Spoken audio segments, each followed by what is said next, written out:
Assalamualaikum warahmatullahi wabarakatuh. Kenalin, aku Larasati, NPM 204230169. Di video kali ini aku akan membahas tentang elemen kurikulum 2013 dan kurikulum merdeka.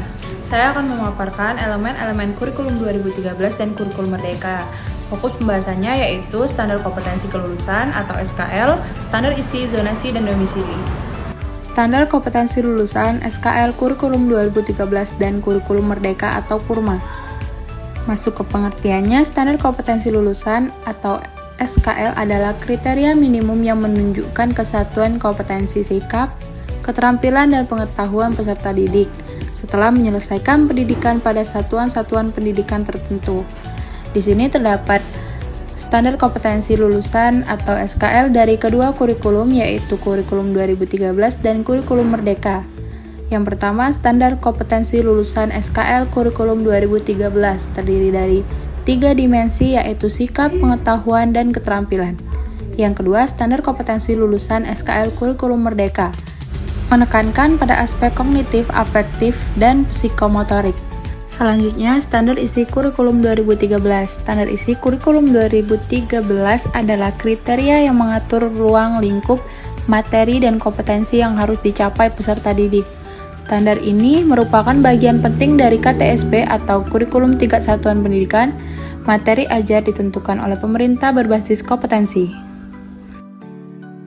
Zonasi dan domisili kurikulum 2013 dan kurikulum merdeka atau KURMA. Pengertian zonasi adalah sistem penerimaan siswa baru berdasarkan jarak tempat tinggal siswa dengan sekolah, sedangkan domisili adalah sistem penerimaan siswa baru berdasarkan alamat resmi siswa. Terdapat tujuan dari zonasi, yaitu yang pertama pemerataan akses pendidikan, yang kedua meningkatkan keadilan dalam PPDB. Penerapan zonasi dalam kurikulum 13 dan kurikulum merdeka. Yang pertama kurikulum 13, zonasi diterapkan secara ketat dalam PPDB. Yang kedua kurikulum merdeka, zonasi tetap ada tetapi lebih fleksibel dalam kondisi tertentu. Domisili masih menjadi faktor utama dalam penerimaan peserta didik dalam kurikulum merdeka.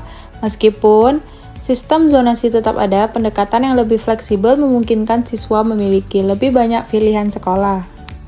Selanjutnya, standar isi kurikulum merdeka atau KURMA. Standar isi dalam kurikulum merdeka adalah kriteria minimal yang mencakup ruang lingkup materi untuk mencapai kompetensi lulusan pada jalur, jenjang, dan jenis pendidikan tertentu, dengan fokus pada persiapan peserta didik menjadi anggota masyarakat yang beriman, berkarakter, dan berliterasi. Standar isi dalam kurikulum merdeka diatur dalam Permendikbudristek Nomor 8 Tahun 2004 tentang standar isi pada pendidikan anak usia dini, jenjang pendidikan dasar, dan jenjang pendidikan menengah. Kurikulum merdeka dikembangkan dengan prinsip struktur minimum, otonomi sederhana, dan gotong royong, lebih fleksibel, menyesuaikan kebutuhan siswa dan kondisi sekolah, fokus pada materi esensial dan pembelajaran kontekstual. Profil pelajar Pancasila masih menjadi komponen utama dalam kurikulum merdeka. Keenam, dimensi ini bertujuan untuk membentuk siswa yang tidak hanya memiliki kemampuan akademik, tetapi juga berkarakter kuat sesuai nilai-nilai Pancasila. Dapat kita lihat, perbandingan kurikulum 2013 dan kurikulum merdeka terdapat beberapa aspek. Yang pertama, standar kelulusan, zonasi, standar isi, dan profil lulusan. Dapat kita simpulkan, kurikulum merdeka lebih fleksibel dibandingkan kurikulum 2013, terutama dalam standar kompetensi, isi, dan metode pembelajaran. Sementara kurikulum 13 memiliki standar yang lebih seragam. Kurikulum merdeka memberikan kebebasan bagi sekolah untuk menyesuaikan materi dengan kebutuhan siswa dan kondisi lokal. Zonasi dan domisili tetap relevan tetapi lebih adaptif. Namun, tantangan dalam pemerataan akses pendidikan melalui sistem zonasi masih menjadi perhatian dalam kedua kurikulum. Sekian presentasi dari saya. Apabila ada salah kata, saya mohon maaf. Kepada Allah, saya mohon ampun. Saya akhiri, wabillahi taufiq wal hidayah. Wassalamualaikum warahmatullahi wabarakatuh.